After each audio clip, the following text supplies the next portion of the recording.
គ្រួសារយើងត្រូវការពារស៊ូសាគូ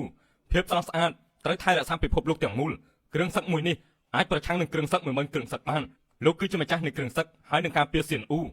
ត្រីមាសគឺជាអ្នកបង្កើតទ្រព្យស្ដុកស្ដំត្រូវមានទំនាក់ទំនងគ្នាអាទិទេពទាំង4ត្រូវតែមានជីវិតល្អប្រសើរឧទ្ទិសដល់ព្រះទាំង4សំណាងល្អណាស់សូមគោរពព្រះនៃដ៏អស្ចារ្យខ្ញុំជួយអ្នកគ្រប់គ្នាថ្ងៃក្រោយគ្រួសាររបស់អ្នកទាំង4គឺត្រូវតែតាមជួយថែរក្សាការពារគ្រួសារលៀនខ្ញុំចំពោះអ្នកដែលចង់មកឈ្លានពានត្រូវធ្វើឲ្យពួកគេវិនិច្ឆ័យយើងមានអាយុមិនក្រោម100ឆ្នាំទេហើយខ្ញុំមិនដែលគិតថាចង់ធ្វើបាបគ្រួសារធំទាំង4នោះទេហេតុអីបានជាពួកគេធ្វើបែបនេះដាក់ខ្ញុំគ្រាន់តែចង់ឃើញពួកគេរីកចម្រើនទៅមុខនឹងការពារពិភពលោកមួយនេះ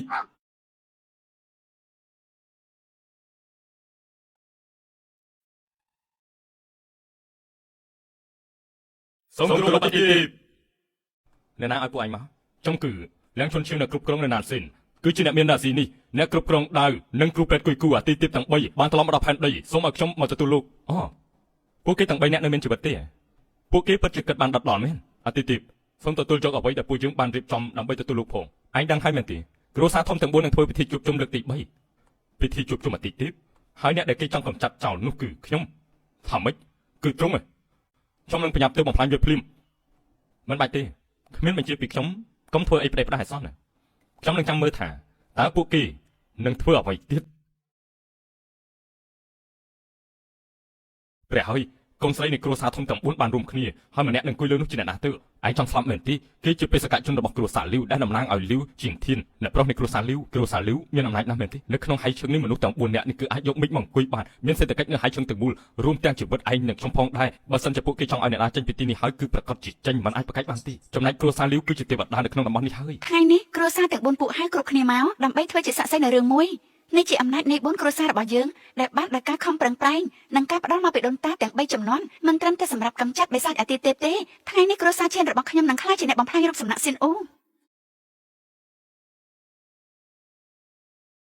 ថ្ងៃនេះខ្ញុំយកក្បាច់គុនបុរាណមកបំផ្លាញរូបសំណាកខ្លាសដែលជារបស់ស្ដេចអាទិទេពថ្ងៃនេះខ្ញុំក៏ដូចគ្នាដែរ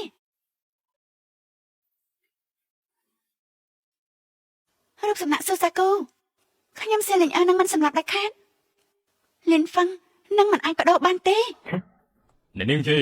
កុំភ្លេចធ្លុំម្ចាស់បាននិយាយហើយថ្ងៃនេះបើនាងមិនបំផ្លាញរូបសំណាកនេះទេខ្ញុំក៏មិនអាចការពារនាងបានដែរគាត់ជាមេដឹកនាំបើនាងមិនបំផ្លាញវាទេក៏មិនទោះថាខ្ញុំនេះគ្មានមេត្តាឲ្យសោះណាខ្ញុំនឹងបំផ្លាញនាងហើយគ្រប់គ្នានៅទីនេះក៏មិនអាចជួយនាងបានដែរ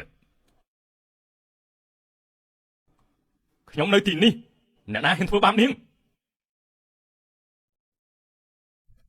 គ្រួសារធំទាំង3គឺជាមនុស្សដែលគួរឲ្យស្អប់ខ្ពើមការពារខុសមនុស្សផ្លិចដូនតារបស់ខ្លួនឯងព្រោះតែភាពលោភលន់ហ៊ានបំផ្លាញរូបសំណាកទាំងអស់នេះគឺជាអាទិទេពដ៏ខ្លាំងក្លាហើយបំផ្លាញវាអ្នកទាំងអស់គ្នាប្រកាសជាវិនិច្ឆ័យជាមិនខាននោះទេលៀនហ្វាំងហេតុអីមិនប្រាប់ខ្ញុំទៅលោកមកតែម្នាក់ឯងទេពួកគេនឹងប្រឆាំងជាមួយលោកមើលទៅគ្រួសារធំទាំង4មានតែនាងទេមិនតបំផ្លាញរបស់ដូនតានោះតាជាអ្នកណាលោកគ្រាន់តែជាកំតិចអាចប្រចាំលីនហ្វឹងលោកប្រហែលពេកហើយលោកហ៊ានមកបំផ្លាញពិធីជប់ជុំរបស់ពួកយើងផងឯងត្រូវតែសងលីនហ្វឹងពួកយើងមិនគួរទុកជីវិតឲ្យលោកទេបើលោកមិនចង់រស់ហើយពួកយើងនឹងបំពេញបំណងលោកហ៊ានមកបំពេញនៅទីនេះមានតែការស្លាប់នោះទេសម្រាប់ខ្ញុំថាមានតែពួកនាងទេដែលត្រូវស្លាប់មានតែស្ដេចអាទិទេពដូចជាខ្ញុំតែប៉ុណ្ណោះទេដែលអាចមានជីវិតរាប់រយឆ្នាំនាងភ្លេចអំណាចរបស់អាទិទេពហើយមែនទេថ្ងៃនេះខ្ញុំនឹងឲ្យចំនួនទៅពួកនាងបំផ្លាញគ្រួសារទាំង3ឲ្យឆាប់ឡើងទៅលុតជង្គង់ហើយសារភាពទោសកំហុសអាចនឹងមានជីវិតរស់ខ្ញុំស្ដាប់មិនច្រឡំទេគេបែរជាចង់កំចាត់គ្រួសារធំទាំង3ពិតជាល្ងងមែនហើយគេជាសពទាំងថ្ងៃហើយលៀនហ្វឹងនេះចាំមើលគេអាចធ្វើអីគ្រួសារធំទាំង3បានទៅគេដូចជាមើលងាយគេពេកហើយមែនទេគ្មានបានការ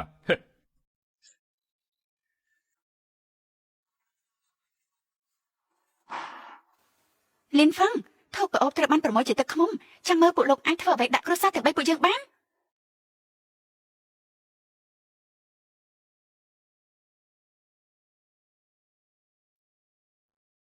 ហើយ5នាទីហើយស្ដេចអាទិទេពមិនក៏មិនតមកដល់កន្លែងជួបជុំទៀតអញ្ចឹងឬមួយក៏មានបញ្ហាអីទៅ3គ្រួសារបានដកខ្លួនចេញហើយមានតែគ្រួសារយាយទេដែលនៅគ្រប់លងលីវឈិងធានមែនទេសូមគោរពលោកម្ចាស់សូមគោរពលាវសាវក្រោកឡើងមក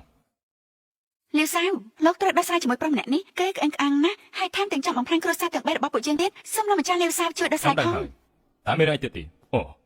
លីឈឹងគឺមានគ្រួសារទាំង4លើកលែងតែគ្រួសារយីទីគឺមិនទាន់បានលុបចោលនោះទេលៀនពងនោះមើលតែប្រុសម្នាក់នោះទៅគេពិតជាមានកម្លាំងខ្លាំងហើយពួកយើងមិនមានកម្លាំងគ្រប់គ្រាន់ទេពួកយើងចង់កម្ចាត់គេចេញពីទីនេះសូមអ្នកប្រុសជួយផងគេយ៉ាងម៉េច លាវសាវគេនិយាយថាលោកម្ចាស់មិនសមធ្វើជាស្ដេចខ្មោចនោះទេ វិញចង្រៃមិនបានចឯងហ៊ាននិយាយបែបនេះត្រូវហើយគ្រួសារលីវរបស់ឯងមិនស័ក្តិសមនោះទេបើឯងមិនទាន់ចង់ស្លាប់ទេឯងឆាប់ចាក់ចេញហើយចុះពីទីនេះទៅចុះបើខ្ញុំមិនព្រមចេញវិញនោះឯងចង់ប្រយុទ្ធគ្នាមែនទេនោះវាសនារបស់ឯងគឺមិនខុសពីគ្រួសារទាំង3នេះទេវាសនារបស់ឯងប្រកាសជាវិនិច្ឆ័យដោយគ្រួសារធំទាំង3នេះដែរផ្ដេសផ្ដាល់ឯងគ្រាន់តែជាអ្នកកាប់ជ្រូកទេអាចលុបបំបាត់គ្រួសារទាំង3នៅហើយឆឹងបានយ៉ាងម៉េចទៅឯងមិនស័ក្តិសមនិយាយជាមួយលោកម្ចាស់នៃគ្រួសារលីវរបស់ពួកយើងនោះទេឯងដឹងថាគ្រួសារលីវជាអ្នកណាដែរទេហើយជាអ្នកខ្លាំងណាស់ លៀនហ្វាំងឯងគ្រាន់តែជាមនុស្សអត់បានការនៅហើយនិយាយថាចង់កម្ចាត់គ្រួសារលីវទាំងមូលផងឬក៏ឯងគិតថាឯងពិតជាស្ដេចនេះពិតមែនត្រូវហើយលៀនហ្វាំងបើឯងមានសមត្ថភាពអស្ចារ្យពិតមែនថ្ងៃនេះខ្ញុំសុខចិត្តស្លាប់ កំចាត់គ្រួសារធំទាំង3ក៏ពាក់ព័ន្ធនឹងគ្រួសារលីវដែរទូទាំងក្រុមខាងត្បូងគ្មានអ្នកណាហ៊ាននិយាយបែបនេះដាក់ខ្ញុំនោះទេរឿងមួយក៏ឯងមានក្នុងមួយឯងឡាំងឈុនឈូនិងអាគារពាណិជ្ជកម្មនៅបៃឆឹងមែនទេអូលោកក៏ស្គាល់ដែរមែនទេ ខ្ញុំស្គាល់ដែរនាំពួកគេមកលេងយើងទៅលេងយើងខ្ញុំជាអ្នកការពារក្រុមខាងត្បូងអ្នកទាំងពីរចាស់ពេកហើយមែនទេលោកបាយជាហ៊ានឲ្យអាក្មេងម្នាក់នេះមកប្រឆាំងជាមួយខ្ញុំលេងឈឹងធានកុំប៉ះពាល់គេឲ្យសោះណាលោកម្ចាស់ចង់មានន័យថាម៉េចលោកម្ចាស់សូមជួយឬមួយក៏លោកចង់ឃើញទីក្រុងនេះត្រូវបានបំផ្លាញតើលោកឡើងចង់ធ្វើជាអ្នកការពារក្រុមខាងត្បូងទៀតហើយថ្ងៃនេះយល់អកកំប៉ះពលលោកលីនអីបើមិនចឹងទេលោកនឹងស្ដាយក្រោយគ្រួសារលីវនឹងទៅវិនិច្ឆ័យដូចគ្នាស្ដាយក្រោយខ្ញុំធំប៉ុណ្នេះហើយខ្ញុំមិនស្គាល់ពាក្យស្ដាយក្រោយទេស្ដាប់បញ្ជាខ្ញុំក្រុងទាំង100ត្រូវបានដួលរលំអ្នកគ្រប់គ្រងក្រុងខាងត្បូងក៏ត្រូវផ្លាស់ប្ដូរដែរអ្នកគ្រប់គ្រងក្រុងខាងត្បូងក៏ត្រូវផ្លាស់ប្ដូរដែរទទួលបញ្ជាមានរឿងមិនល្អហើយអគារពាណិជ្ជកម្មគ្រួសារលីវវាបហាហើយសមាជិកទាំងអស់ត្រូវដកតំណែងទ្រព្យសម្បត្តិរឹបអូសប្រធានពាណិជ្ជកម្មក៏ស្លាប់ដែរលោកម្ចាស់លោកត្រូវដកចេញពីតំណែងហើយលោកនិយាយថាម៉េច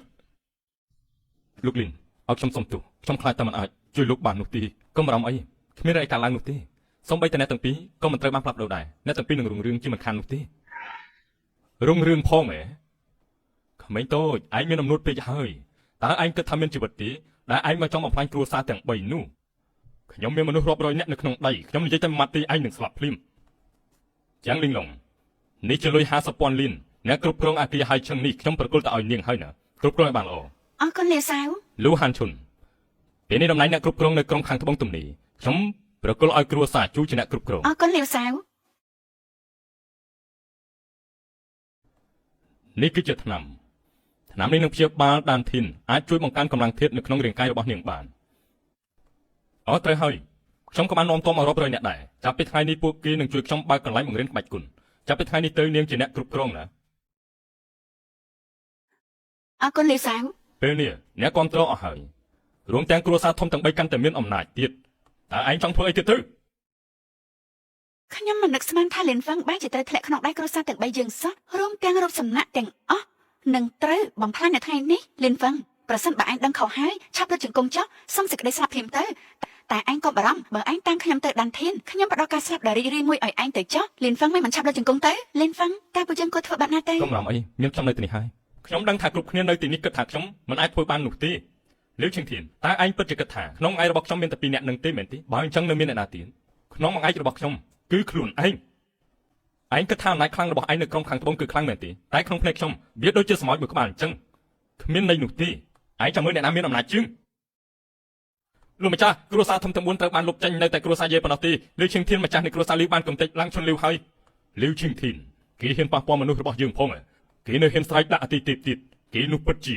ចង់រកសេចក្តីស្លាប់ហើយមើលទៅពេលនេះមានកូនសម្អោចច្រើនណាស់កំពុងតែបង្ករឿងនៅមុខអតិទេពបើលោកមិនធ្វើអ្វីម្យ៉ាងទេគឺខ្ញុំនឹងចេញមុខទៅសម្លាប់ពួកគេទាំងអស់នោះចាំហើយស្ដេចអតិទេពមិនទាន់ចេញបញ្ជាទេមិនអាចចាំទៀតទេលើកនេះគ្រួសារលីវផ្លាស់ប្ដូរមនុស្សរបស់ខ្ញុំគេប្រហែលគិតថាគ្រួសារគេខ្លាំងលើសគេហើយគ្រប់គ្នាស្ដាប់បញ្ជាខ្ញុំទៅហើយឆឹងបំផ្លាញគ្រួសារលីវភ្លាមបាទក្មេងម្នាក់នេះឈួតហើយគេហ៊ានមើលងាយគ្រួសារលីវគេគិតថាគេខ្លាំងនៅទីនេះហើយនេះជាលទ្ធផលដែលគេចង់បំផ្លាញគ្រួសារទាំង3គេមិនដឹងថាមេឃខ្ពស់ដេកក្រាស់កម្រិតណានោះទេមនុស្សដែលគ្មានតម្លៃមិនសមយកមកនិយាយទេខ្ញុំមិនដែលជួបអ្នកណាក្អេងក្អាងបែបនេះឡើយ មនុស្សដែលក្អេងក្អាងបែបនេះគឺគួរតែស្លាប់ហើយមែនទេខ្ញុំមិនដឹងថាគេគួរចាប់កំណើតជាមនុស្សឬមួយក៏អត់នោះទេប៉ុន្តែគេគួរតែចាប់កំណើតជាសត្វវិញទៅល្អជាងខ្ញុំគ្រាន់ចង់ប្រាប់ឯងថាបើឯងចង់រស់ឆាប់រត់ជង្គង់ចុះហើយសុំបោះយើងមើលទៅឯងខ្វាក់ហើយលីវឈីងធានខ្ញុំផ្ដល់ឱកាសឲ្យឯងម្ដងទៀតឆាប់នាំមនុស្សរបស់ឯងចេញពីទីនេះទៅបើមិនដូច្នោះគ្រួសារលីវពួកឯងនឹងត្រូវស្លាប់នឹងត្រូវលុបឈ្មោះចេញពីពិភពលោកនេះចង់ផ្ដល់ឱកាសឲ្យខ្ញុំមែនទេបើអញ្ចឹងខ្ញុំផ្ដល់ឱកាសឯងវិញលុតជង្គង់ចុះហើយលុតស្បែកជើងរបស់យើងឲ្យស្អាតហើយប្រគល់ប្រពន្ធឯងឲ្យមកយើងនឹងទុកជីវិតឲ្យឯងបើមិនអញ្ចឹងទេយើងនឹងសម្លាប់ឯង កុំសម័យអសោះយេលីងអើតើឯងស្រឡាញ់លីនហ្វឹងខ្លាំងណាស់មែនទេបើនាងបំរើលោកម្ចាស់បានល្អនោះលីនហ្វឹងនឹងអាចមានជីវិតឬក៏រឿងប៉ុណ្ណឹងនាងមិនអាចធ្វើបានគិតមើលឲ្យល្អទៅនាង លីឈីងធានខ្ញុំផ្ដល់ឱកាសឯងលើកចុងក្រោយបើឯងមិនទទួលយកឱកាសនេះទេចាប់ពីស្អែកទៅគ្រួសារលីវនិងគ្រួសារទាំង3ត្រូវបាត់ខ្លួន លីនហ្វឹងត្រឹមឯងម្នាក់ចង់ប្រឆាំងជាមួយគ្រួសារលីវផងវាដូចជាសម័យខ្ពស់ពេកហើយលីវសាវ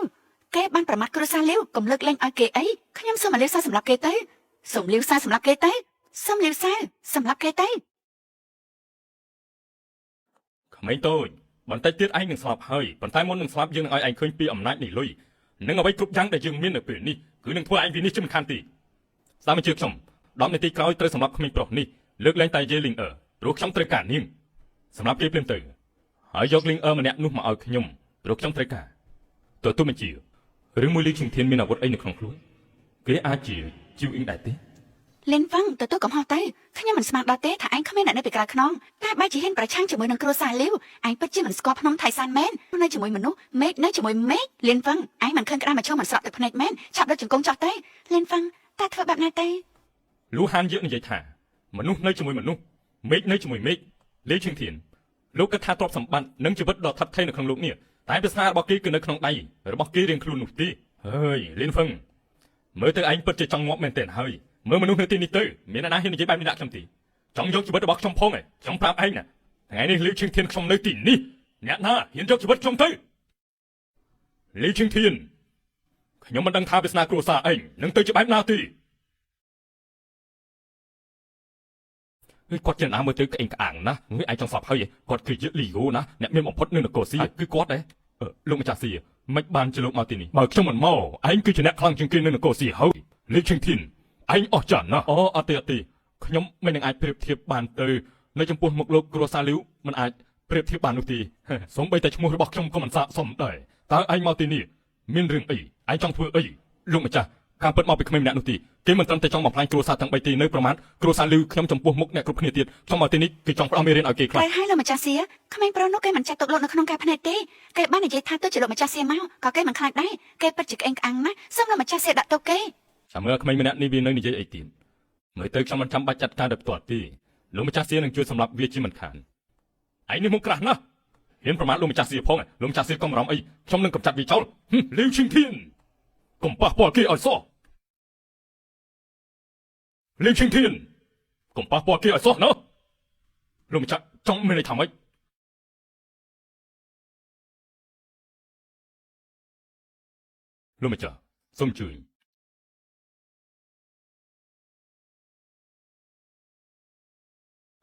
សូមគោរពលោកលីនមានរឿងអីហ្នឹងលោកលីននិយាយត្រូវខ្ញុំសៀលីហ្គូមិនស័ក្តិសមឲ្យលោកនិយាយឈ្មោះនោះទេចំណែកឯងលីវឈីងធានឯងមិនសមនៅក្នុងខាងត្បូងទៀតទេសូម្បីលោកលីនក៏ហ៊ានប្រមាថឯងលែងចង់រស់ហើយនេះខ្ញុំស្ដាប់មិនច្រឡំទេមែនទេសូម្បីតែលោកសៀក៏ជួយគេដែរហើយនេះពិតជាយ៉ាប់មែនទេហើយខ្ញុំបែងចែកលែងដាច់ហើយនេះថាអ្នកណាជាអ្នកណាឬគេជំនួសលាក់ប្រវត្តិខ្លួនឯងទៅ មនុស្សគ្មានតម្លៃតែសូម្បីតែលោកស៊ីលីហ្វូក៏គោរពគេដែរមិនអាចទេឬក៏គេពិតជាមានខ្នងបងឯងធំពិតមែនគេជាអ្នកកាត់ជ្រូកមិនអាចនោះទេចាប់ហើយគ្រួសារទាំង3របស់ពួកយើងត្រូវចាប់នៅពេលនេះហើយលោកលីនសូមទោសដល់មកយឺតលោកលីនប្រាប់មកតើពួកគេគួរធ្វើយ៉ាងម៉េចទៅលោកម្ចាស់ស៊ីហើយបានជាលោកប្រមាថគ្រួសារលីវនៅចំពោះមុខអ្នកកាត់ជ្រូកអញ្ចឹង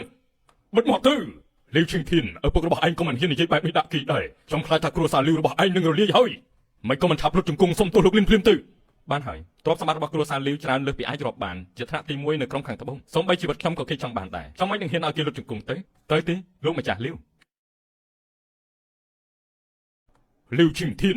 មនុស្សចង្រៃសូម្បីលោកលីនក៏ឯងចង់សម្លាប់ដែរហ៎មើលទៅក្រុមខាងត្បូងមិនត្រូវការមនុស្សដូចជាឯងនេះទេចាប់ពីថ្ងៃនេះទៅខ្ញុំសូមប្រកាសគ្រួសារលីវទៅមកដេញចេញពីក្រុមខាងត្បូងមិនអាចឈានជើងចូលសូម្បីមួយជំហានគ្រួសារលីវ100ឆ្នាំហើយដើម្បីចែកមួយក្រុមខាងត្បូងមិនអាចបំផ្លាញដល់ស្នាដៃខ្ញុំទេលោកម្ចាស់ស៊ីខ្ញុំសូមបោះទោសឱកាសឲ្យខ្ញុំម្ដងទៅបានទេឱកាសមែនទេ ចាប់តាំងពីពេលដែលអញប្រមាថលោកលិនពាក្យមួយម៉ាត់សម្រាប់គ្រួសារលីវគឺមានតែមួយម៉ាត់ទីគឺវិនិច្ឆ័យលោកលិនតើយើងធ្វើយ៉ាងម៉េចបន្តទៀតលេខៀងធានខ្ញុំបានដាស់តឿនឯងហើយទោះឯងមិនចង់តែគ្រួសារធំទាំង3គឺត្រូវបញ្ចប់ហើយមិនអាចទុកពួកគេបានទៀតនោះទេ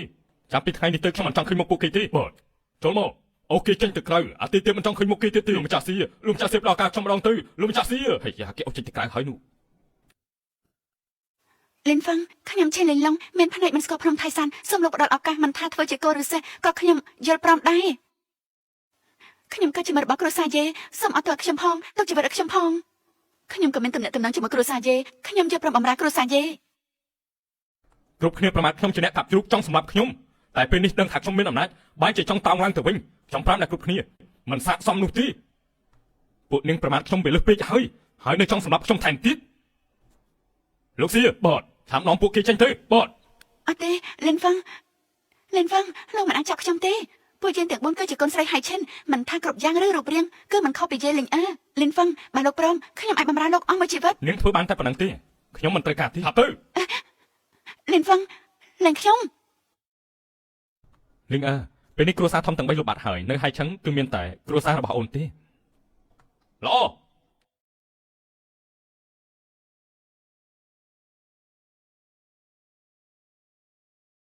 រឿងកាត់ឡើងថ្ងៃនេះត្រូវលាក់ឲ្យជិនខ្ញុំមិនចង់ឲ្យគេដឹងប្រវត្តិខ្ញុំទេយល់ដែរទេអូបាទខ្ញុំដឹងហើយជន់លីវគេគឺជាអ្នកគ្រប់គ្រងនៅណានឆឹងមែនត្រូវតែតែងតាំងគេឡើងវិញបាទលិនហ្វឹងខ្ញុំមានរឿងចង់ប្រាប់លោកលោកលីនខ្ញុំមិនរំខានទេបាទលិនហ្វឹងតើបងជាអ្នកណាឲ្យពិតប្រាកដត្រូវប្រាប់ថាលោកជួយខ្ញុំបែបណាហេតុអីក៏មានអំណោយបែបនេះជួយជាយន្តនៅមិនទាន់រកឃើញសត្រូវនៅទីហ្នឹងមនុស្សដឹងកាន់តែតិចកាន់តែល្អការពិតទៅលីងបងធ្លាប់ធ្វើដំណើរទៅតៃប៉េប្រហែលឆ្នាំមុនក៏បានជួយជីវិតលោកម្ចាស់ស៊ីដូច្នេះទើបគេតបស្នងបងវិញគ្មានរឿងអីទេចាប់ពីថ្ងៃនេះទៅបងនឹងគ្មានទំនាក់ទំនងជាមួយគាត់ទៀតទេសម្រាប់ក្បាច់គុណវិញគឺបងបានរៀនតែបន្តិចបន្តួចនោះទេតិចតួចសុំទោសណាដែលបងលាក់បាំងអូនដឹងហើយអរគុណដែលបានជួយអូនបើមិនចឹងអូនក៏មិនដឹងថាធ្វើយ៉ាងម៉េចទេបានហើយគ្រប់យ៉ាងមិនអីទេអាឡូលីងពេលនេះឆាប់ត្រឡប់មកគ្រួសារលីងជាមិនទាន់តាមប្រាប់តែអូនប្រញាប់ទៅផ្ទះអូនក៏មិនដឹងថាមានរឿងអីដែរបើអញ្ចឹងពួកយើងឆាប់ទៅតោះលេងខ្ញុំទៅបើលេងខ្ញុំអស់របស់ខ្ញុំឲ្យតែឯងគ្រួសារលីវស្លាប់ក្រំដៃអ្នកកាប់ជ្រូកសោះខ្ញុំទទួលយកមិនបានទេបើគេចូលទៅ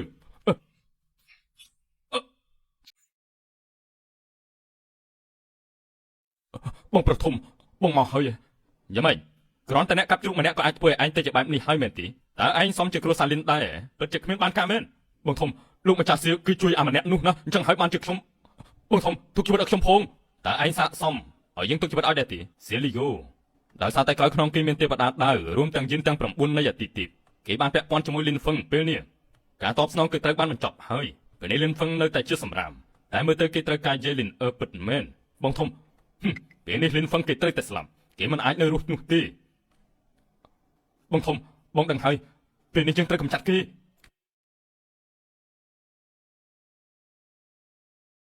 យកចេញទៅលិនហ្វឹងតើអញនៅមានជីវិតទៀតហេតុអីបានអញត្រឡប់មកគ្រួសារយាយវិញអញចង់គ្រួសារខ្ញុំដូចរលំហ៎ម៉ាក់ខ្ញុំគឺជាអ្នកនាំលិនហ្វឹងមកវិញពេលនេះគ្រួសារទាំង3ត្រូវកម្ចាត់ហើយនៅមានតែគ្រួសារយាយពួកយើងប៉ុណ្ណោះគ្មាននរណាអាចធ្វើបាបលិនហ្វឹងបានទៀតទេគ្រួសារទាំង3បានកម្ចាត់តើមានរឿងអីរឿងវែងឆ្ងាយណាស់ខ្ញុំមិនអាចបកស្រាយបានភ្លាមទេទោះបីគ្រួសារធំទាំង3ត្រូវបានកម្ចាត់ប៉ុន្តែគ្រួសារយាយនឹងរលំរក្សាសម្រាប់នេះហើយខ្ញុំមិនទាន់បានសងសឹកឲ្យលោកប៉ាទេគេបែរជាឈរនៅទីនេះខ្ញុំនឹងសម្លាប់ឯងហើយថ្ងៃនេះនោះខ្ញុំនឹងសម្លាប់ឯងបងសានតើបងចង់ធ្វើអីហ្នឹងតើឯងដឹងថាពួកសត្វទាំងនោះធ្វើអីដាក់យើងដែរទេតើម៉ាក់ចង់ឲ្យលិនហ្វឹងធ្វើអីលិនមិនអីទេពួកគាត់មិនចង់ឲ្យបងចូលរួមការជួបជុំអាទិទេពប៉ុណ្ណោះបងគ្រាន់តែចាក់ចេញគឺបានហើយតែប៉ុណ្ណឹងទេឯងបានវាយខ្ញុំណាតាំងពីកើតមកប៉ាម៉ាក់ខ្ញុំមិនដែលវាយខ្ញុំនោះទេឯងគ្រាន់តែជាឆ្កែបំរើមួយក្បាលឯងបើជាហ៊ានវាយម្ចាស់ខ្លួនឯងផងឯងមិនចង់រស់ហើយយើងនឹងវាយបំបីក្បាលរបស់ឯងភ្លាមប៉ាឆាន់សាល់ធីនលិនខាងជួបគ្នាយកហើយស្គាល់គ្នាមែនទេគាត់គឺឯងជាលិនហ្វឹងមែនទេខ្ញុំជាសង្សារកាលពីក្មេងរបស់លិនខ្ញុំមកទីនេះជាពិសេសដើម្បីជួបនាងសង្សារកាលពីក្មេងគ្រាន់តែនិយាយលេងទេគាត់គឺបែបនេះហើយអូនមិនបានស្រឡាញ់គាត់ទេក្រោយមកគាត់ក៏បានទៅទីក្រុងសិក្សាអូនមិនដឹងថាថ្ងៃនេះគាត់ត្រឡប់មកវិញទេប៉ាថ្ងៃនេះហេតុអីក៏ប៉ាហៅខ្ញុំមកទាំងបញ្ញាប់ឬក៏ដោយសារតែឈិនសាល់ធីនហើយ សាធានគឺជាសង្សាររបស់ឯងកាលពីក្មេងពេលនេះគេខ្លាចជាបរិសម្នាក់នៅក្នុងទីក្រុងនិងជាអ្នកប្រយុទ្ធដោយទេវតាទៀតផងវិសាលភាពរបស់គេខ្លាំងក្លាណាស់គេមកលេងផ្ទះរបស់យើងនោះគឺជាសំណាងរបស់យើងទៅវិញទេ ទេវតាដាវមានតែម្នាក់ទេក្នុងដំណាក់សៀ វាគ្រាន់តែជាឈ្មោះទេខ្ញុំគ្រាន់តែស្រឡាញ់និកាយនេះតែប៉ុណ្ណោះណានៅពេលខ្លាចជាទេវតាដាវមានអំណាចខ្លាំងមែនទេ តើឯងដឹងស្អីទៅអ្នកកាប់ជ្រូកបានមិនដឹងទេកុំនិយាយឯងពិតជាមនុស្សល្ងងមែនគួរតែចេញទៅ លេនហ្វឹងខ្ញុំទូទាត់ជាមួយឯងនៅពេលក្រោយចុះ ឆាន់សាធានបានលោកមកគ្រាន់តែចង់ជួបខ្ញុំទេពេលនេះលោកបានជួបហើយឯងទៅវិញបានហើ លី យ ងហេតុអីនិយាយដាក់សាធានបែបនេះមិនអីទេមិនថាលីងនិយាយអីក៏បានខ្ញុំពិតជាមកដើម្បីជួបនាងមែនខ្ញុំក៏មានរឿងសំខាន់ចង់ប្រាប់នាងដែរ រឿងអីទៅ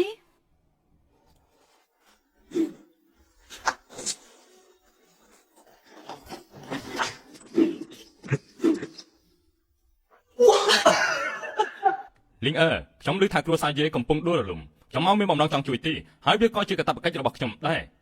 វាគឺជាពិសេសសម្រាប់នាង ឆាន់សាធានតើលោកមិនដឹងថាខ្ញុំរៀបការហើយទេខ្ញុំប្រាប់លោកខ្ញុំមិនបាននិយាយលេងទេ អញ្ចឹងវាយ៉ាងម៉េចទោះបីជានាងរៀបការរួចក៏អាចបែកគ្នាបានដែរគេគ្រាន់តែជាសម្រាប់ម្នាក់ប៉ុណ្ណោះរៀបការជាមួយគេមានការសោកស្ដាយនិងវេទនាអស់មួយជីវិតមានតែខ្ញុំទេដែលអាចជួយនាងបានណាតែដឹងដែរលីងចំនួនទាំងនេះគឺមានតម្លៃ 10,000 លានជាគ្រឿងអលង្ការដែលមិនអាចកាត់ថ្លៃបានបើនាងយល់ព្រមរៀបការជាមួយខ្ញុំទាំងអស់នេះគឺជារបស់នាងហើយបញ្ហាគ្រួសាររបស់នាងក៏ខ្ញុំត្រូវដោះស្រាយដែរខ្ញុំមិនឲ្យមានបញ្ហាទៀតនោះទេណាខ្ញុំនឹងដោះស្រាយឲ្យបានក ូនស្រីឈប់ស្ទាក់ស្ទើរទៅបើមិនដោយសារតែលោកតារបស់ឯងទេឯងក៏មករៀបការជាមួយគេដែរទោះស្លាប់ក៏មកមិនយល់ព្រមដែរពេលនេះដល់ពេលដែលឯងត្រូវកសាងគ្រួសារយាយរបស់ពួកយើងឡើងវិញហើយណាដឹងទេមានតែរៀបការជាមួយឈិនសាវទេទើបជាជំរឿដ៏ល្អ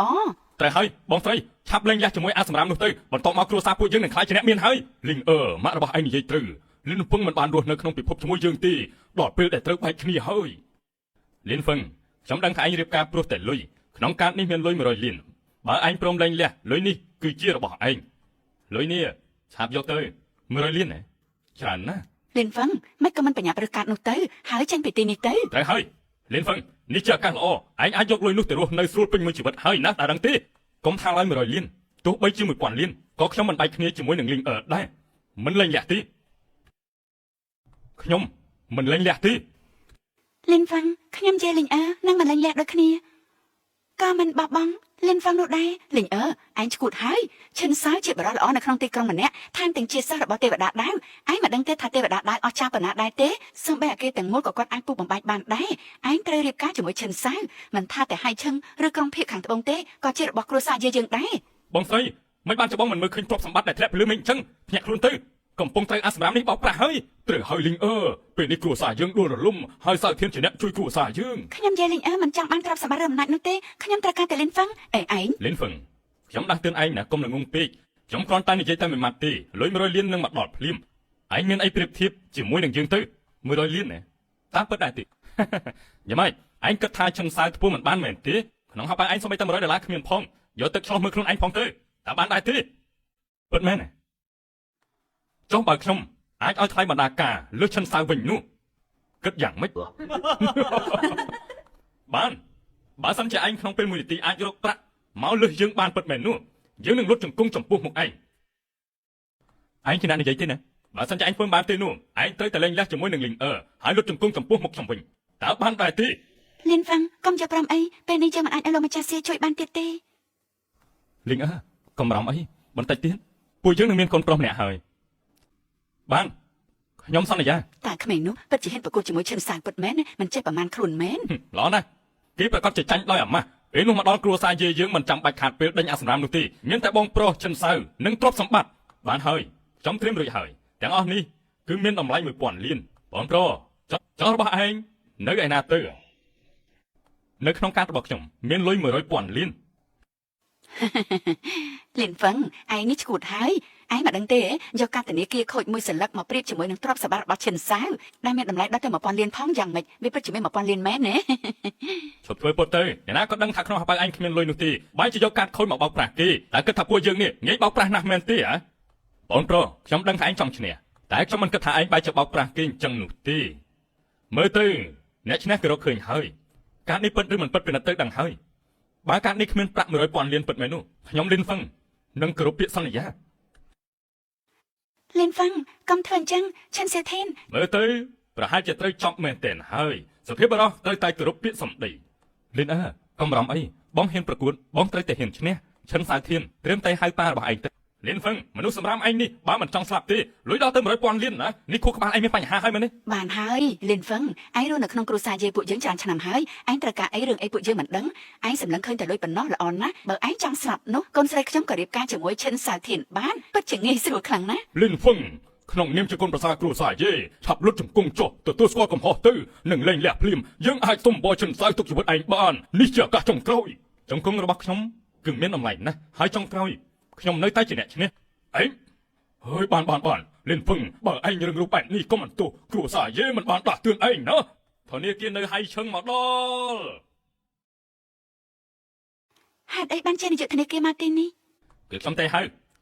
លិនហ្វឹងឯងចង់បញ្ជាក់កាតនោះទៅទេពេលនេះនាយកលីងនៃធនាគារហៃឈឹងមកដល់ហើយឆាប់ឲ្យគេបញ្ជាក់កាតភ្លាមទៅបើក្នុងកាតគ្មានលុយ100,000លាននោះទេឯងនឹងស្លាប់ជាមិនខានទេ អ្នកគ្រប់គ្រងឈិនសាយខ្ញុំមកទីនេះតំណាងឲ្យធនាគារហៃឈឹងតើអ្នកណាចង់បញ្ជាក់ការទៅ នាយកលីនគឺគេអាក្មេងម្នាក់នោះនិយាយថាក្នុងកាតគេមានលុយរហូតដល់ទៅ100,000លានណា 100,000លាននេះអស់ម៉ាស៊ីនមក លិនហ្វឹងពេលនេះឯងចប់ហើយយ៉ាងម៉េចខ្លាចមែនទេ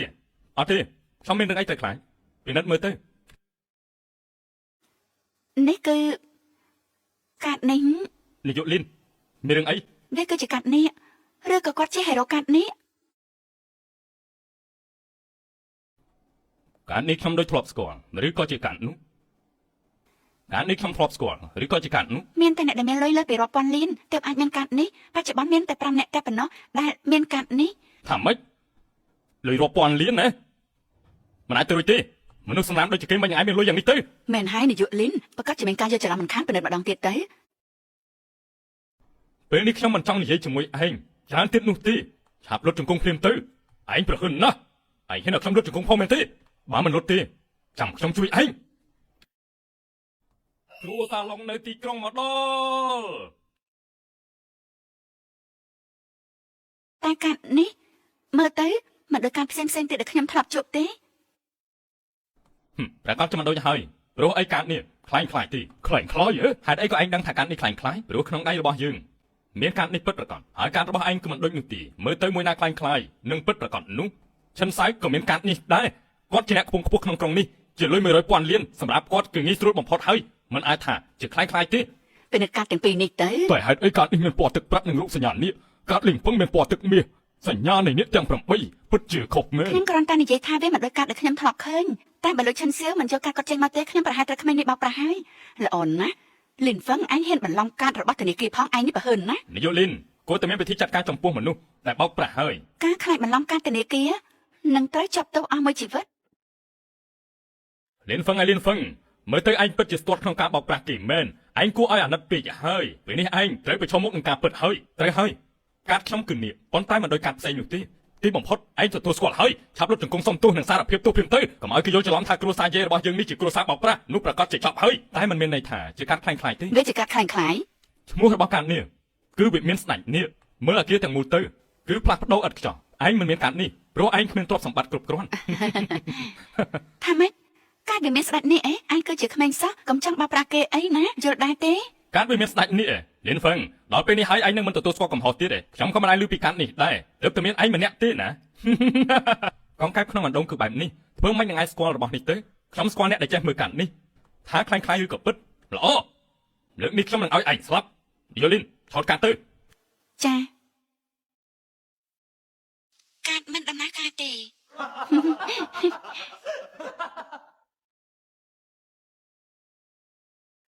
លាតតដាងហើយគេមិននឹងឯងមានលុយ100,000លានទៅលៀនហ្វឹងខ្ញុំពិតជាសរសើរឯងណាស់ហ៊ានយកការខ្លាញ់ខ្លាយមកបោកគេពេលនេះគឺចប់ហើយឯងចាញ់ហើ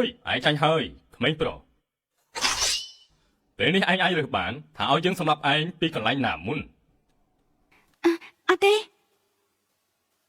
អ្នកណាថាខ្ញុំចាញ់នោះ ដល់ពេលនេះហើយនៅមិនទទួលស្គាល់ទៀតការរបស់ឯងគ្មានលុយទេនៅមិនទាន់ច្បាស់ទេ ដោយសារម៉ាស៊ីននេះมันអាចរាប់លុយដល់ច្រើនបាននោះទេវាគ្រាន់តែជាម៉ាស៊ីនធម្មតាតែប៉ុណ្ណោះទេ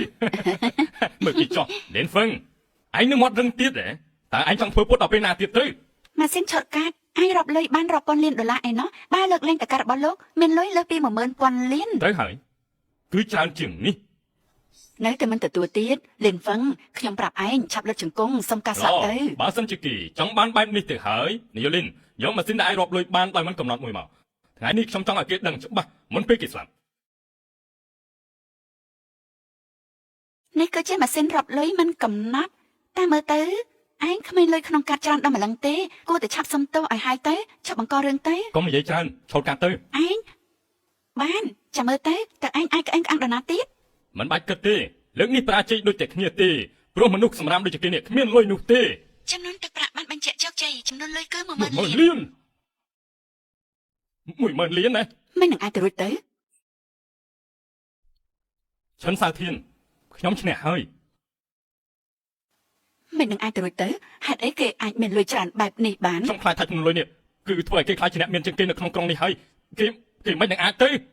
លិនហ្វាំងតើបងបានលុយច្រើនបែបនេះមកពីណា លីងអើចាំបងប្រាប់អូនតាមក្រោយណា ហើយយ៉ាលិនហ្វាំងមុននេះម៉ាក់និយាយខ្លាំងដល់ឯងពេកហើយតាមពិតឯងពិតជាមានលុយច្រើនមែនហេតុអីក៏ឯងមិនប្រាប់ម៉ាក់ឲ្យលឿនជាងនេះមុននេះធ្វើឯងផាត់ភ័យហើយបើមិនអញ្ចឹងទេឯងអាចយកលុយមួយចំនួនជួយដល់គ្រួសារពួកយាយយើងបានទេ ព្រោះយើង ត្រូវឲ្យបងថ្លៃពួកយើងជាគ្រួសារតែមួយទេជួយពួកយើងផងទៅបានទេបងថ្លៃលីនគុណប្រសរពេលនេះឯងជាអ្នកមានហើយឯងគួរតែជួយគ្រួសាររបស់យើងផងទៅមុននេះលោកប្រមាថខ្ញុំហើយចង់សម្លាប់ខ្ញុំទៀតតែពេលដែលដឹងថាខ្ញុំមានលុយច្រើ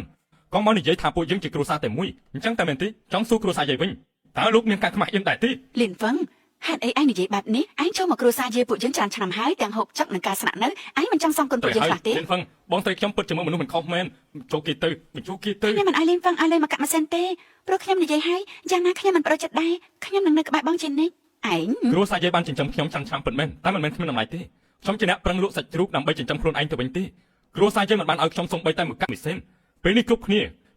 កុំសម័យថាបានលុយពីខ្ញុំឲ្យសោះសាធានពេលនេះខ្ញុំជាអ្នកឈ្នះហើយឯងវិញជាអ្នកចាញ់ការភ្នាល់នេះឯងរត់ជង្គង់សុំការស្លាប់ទៅឈិនសាធានខ្ញុំគ្មានថ្ងៃធ្វើបែបនោះទេបើអញ្ចឹងនោះកុំស្ដាយក្រោយឲ្យសោះណាស្ដាយក្រោយហ៎ក្មេងប្រុសចាំទទួលស្គាល់ថាឯងមានលុយប៉ុន្តែនៅក្នុងក្រុងនេះលុយគ្មានប្រយោជន៍អ្វីនោះទេគ្រួសារឈិននៅប៉ែជាងរបស់ខ្ញុំគឺជាអ្នកដែលមានអំណាចជាងគេទេវតាដាវបេនសាវគឺជាគ្រួសាររបស់ខ្ញុំចង់សម្រាប់ឯងក៏ដូចជាញិចស្មោចមួយក្បាលអញ្ចឹងបើសិនជាឯងពិតជាចង់ប្រកួតជាមួយខ្ញុំមែននោះឯងប្រកាសជាស្លាប់អូទេវតាដាវជាគ្រូរបស់ឯងបើអញ្ចឹងខ្ញុំប្រាប់ឯងទេវតាដាវដែលឯងនិយាយនោះគ្មានតម្លៃសមនឹងយកមកប្រៀបជាមួយខ្ញុំនោះទេតើឯងសំអាងអីឯងប្រហឹងណាស់សូម្បីតែទេវតាដាវក៏ឯងហ៊ានប្រមាថដែរចង់ប្រាប់ឯងសិស្សរបស់ទេវតាដាវទាំងអស់អាចកំទេចពិភពលោកបានចំពោះឯងបើខ្ញុំចង់សម្លាប់មិនថាច្បាប់ឬមួយក៏អ្វីផ្សេងក៏មិនអាចជួយឯងបានដែរឯងហ៊ានថាទេវតាដាវមិនអាចប្រៀបជាមួយនឹងឯងបានផងមែនទេឯងនេះពិតជាឈួតហើយ ត្រូវហើយលិនហ្វឹងតើឯងចង់យកលុយទៅប្រាក់បែបណាទោះជាឯងមិនចង់តែឈិនសាវបានបិទផ្លូវរបស់ឯងអស់ហើយមើលទៅឯងពេលនេះត្រូវលុតជង្គង់ឲ្យប្រគល់លុយឲ្យឈិនសៀវទៅបើសិនជាឈិនសៀវសប្បាយចិត្តគេអាចទុកជីវិតឲ្យឯងបាន ពិតជារឿងកំ pl ែងមែនឈិនសាធានគ្រប់យ៉ាងឯងនិយាយខ្លួនឯងទេពេលនេះបែរជាស្ដាយក្រោយបែរជាចង់ឲ្យខ្ញុំលុតជង្គង់ទៅវិញមែនទេពេលនេះខ្ញុំមិនចង់និយាយជាមួយឯងច្រើនទៀតនោះទេឆាប់លុតជង្គង់ភ្លាមទៅឯងប្រហឹងណាស់ឯងហ៊ានឲ្យខ្ញុំលុតជង្គង់ផងមែនទេបើមិនលុតទេចាំខ្ញុំជួយឯងគ្រួសារឡុងនៅទីក្រុងមកដល់ហើយបានជាគ្រួសារឡុងមកទីនេះទៅ ឬក៏ព្រោះតែឈិនសាវពេលនេះថ្នាក់ដឹកនាំគ្រួសារនេះមកដល់ហើយឯងនឹងត្រូវគេដាក់ទោសជាមិនខាន មើលទៅគ្រួសារឡុងប្រកាសជាមករកខ្ញុំដើម្បីសងសឹកហើយគេប្រកាសជានៅខាងឈិនសាធានខ្ញុំត្រូវតែនិយាយជាមួយគេឲ្យច្បាស់ខ្ញុំមកពីទីក្រុងឈ្មោះសៀឡុងមកដើម្បីព្យាបាលរបួសរបស់បងប្រុសរបស់ ព្ ខ្ញុំ យាបាលហ៎ហោះធួលព្យាបាលនៅទីនេះហ៎ ទីនេះមិនមែនជាមន្ទីរពេទ្យទេនេះគឺតតែជាមន្ទីរពេទ្យទើបអាចព្យាបាលបាននេះជាផ្ទះរបស់ខ្ញុំហើយគាត់មកទីនេះគឺប្រកាសជាព្រោះតែឈិនសាយមិនខានទេព្រោះឈិនសាយជាសិស្សរបស់ទេវតាដែរគាត់ប្រកាសជាមានថ្នាំទើបអាចព្យាបាលបានត្រឹមតែព្យាបាលជំងឺប្រហែលជាគ្មានបញ្ហានោះទេត្រូវហើយខ្ញុំមិនត្រឹមតែមានថ្នាំទើបដែលអាចព្យាបាលមនុស្សបានទេខ្ញុំក៏រៀនគម្ពីរពេទ្យដែរជំនាញព្យាបាលនៅក្នុងដៃរបស់ខ្ញុំដូច្នេះលោកម្ចាស់ឡុងប្រហែលជាមករកខ្ញុំហើយតែពិតមែនដែរទីឯងនិយាយថាពួកគេមកទីនេះព្រោះឯងមែនទេស្ដាប់ទៅដូចជាចម្លែកណាស់ លិនហ្វឹងតើឯងចង់ធ្វើស្អីហ្នឹងលោកម្ចាស់ឡុងបើមិនមកដើម្បីជួបឈិនសាវអញ្ចឹងមានតែមកជួបឯង ត្រូវហើយគឺមកជួបខ្ញុំត្រូវហើយគឺមកជួបខ្ញុំឯងផងឯងកំពុងនិយាយស្អីហ្នឹងលោកម្ចាស់នេះមកទីនេះដើម្បីជួបឯងតើឯងពិតជាគ្រូពេទ្យមកពីខាងណាទៅ លិនហ្វឹងគាត់ជាលោកម្ចាស់នេះកុំនិយាយលេងសើចអីឆាប់និយាយទៀតទៅ បងមិនបាននិយាយលេងទេពួកគេគឺមកជួបបងមែនបើមិនជឿអូនសួរពួកគេត្រូវសមតែជាការពិតដែរទេបងប្រុសធំខ្ញុំសន្លប់នឹងមានការៈធ្ងន់ធ្ងរគ្រាន់តែប្រាប់ថាមនុស្សដែលអាចជួយគាត់បានគឺនៅគ្រួសារយីតែមិនបានប្រាប់ឈ្មោះនោះទេដូច្នេះគ្រប់គ្នាគួរតែដឹងជាងខ្ញុំថាអ្នកណាឲ្យតែព្យាបាលបងធំរបស់ខ្ញុំជាពួកយើងនឹងចងសម្ព័ន្ធមិត្តជាមួយជារៀងរហូតមិនថាគេមានលក្ខខណ្ឌបែបណាពួកយើងពេញចិត្ត ច្បាស់ហើយដោយសារលោកម្ចាស់នេះដឹងថាឈិនសៅនៅក្នុងគ្រួសារយេដូច្នេះឆាប់ឡើងទៅយ៉ាងម៉េចឯងជាស្អីដែរទៅយ៉ាងម៉េចដែរនេះជារឿងរបស់ពួកយើងកូនក្មេងដូចឯងចាំមើលពួកយើងជាបានលោកម្ចាស់ឡងឲ្យជាសិនទៅ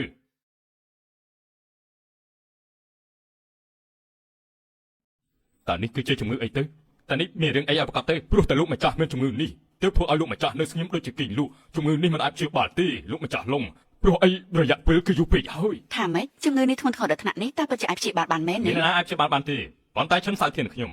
គឺអាចព្យាបាលបានគ្រូសាឡុងពួកខ្ញុំបានស្វែងរកច្រើនឆ្នាំហើយសូម្បីតែគ្រូពេទ្យខ្មោចក៏មិនអាចជួយបានដែរឈិនសៅតើលោកពិតជាអាចព្យាបាលបងធំខ្ញុំបានពិតមែនទេសូម្បីតែពេទ្យទេវតានៅចលងស្ដេចខ្មោចក៏ជាពេទ្យទេវតាដែរតែនៅតែមិនអាចព្យាបាលគាត់បានប៉ុន្តែចាំមើលទៅខ្ញុំនឹងព្យាបាលគាត់ឲ្យទាល់តែជាមិនអីនោះទេអរគុណបើលោកពិតជាអាចព្យាបាលបងធំខ្ញុំបានពិតមែនចាប់ពីថ្ងៃនេះទៅចំនួនពួកយើងនឹងចងសម្ព័ន្ធមិត្តជារៀងរហូតចាប់ហើយបើសិនជាឈិនសៅធានអាចព្យាបាលលោកម្ចាស់ឡុងជានោះលីនហ្វឹងប្រកាសជាមានគ្រោះថ្នាក់ខ្ញុំនឹងប្រឹងអស់ពីសមត្ថភាពគ្រប់គ្នាចេញទៅ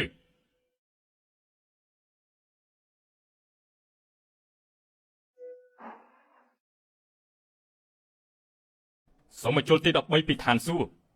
ផលឡើងមកជុលទី13ពីឋានសួគ៌ត្រូវបានបោះបង់ចោលដោយស្ដេចកំបិតឈិនសៅធានពិតជាមានសមត្ថភាពមែនគេប្រហែលជាអាចព្យាបាលបានហើយ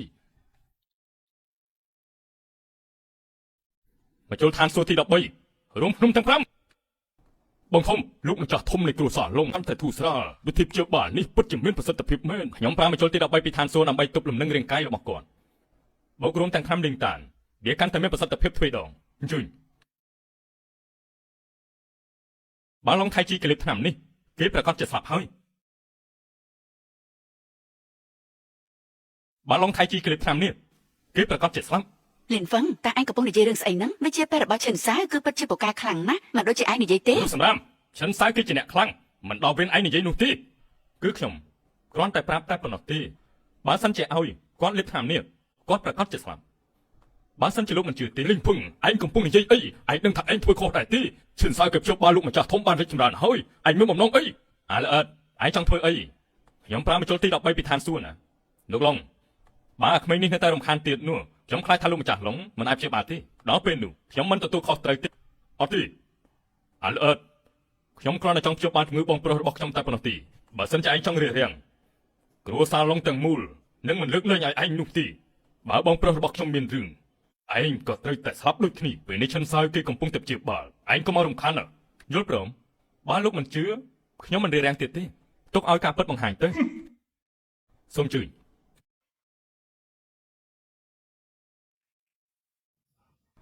អាការៈលោកម្ចាស់ឡុងដូចធម្មតាហើយពេលនេះជំងឺដែលសរសៃស្ពឹករបស់គាត់ត្រូវព្យាបាលអស់ចានណាមើលចុះសូម្បីតែគ្រូពេទ្យនៅចលងខ្មៅក៏មិនអាចព្យាបាលបានពេលនេះឈិនសៅអាចព្យាបាលបានវិជាពេទ្យឈិនសៅពិតជាអស្ចារ្យឈិនសៅអត់ទេគ្រូពេទ្យទេវតាអរគុណដែលបានជួយបងប្រុសខ្ញុំចាប់ពីថ្ងៃនេះទៅគ្រួសារទាំងពីរនឹងចងសម្ព័ន្ធមិត្តនឹងគ្នាហើយការពិតគឺអាល្អិតនេះគេមករៀបរៀងខ្ញុំព្យាបាលលោកម្ចាស់ធំហើយនៅពេលនេះគឺខ្ញុំចង់ឲ្យគេ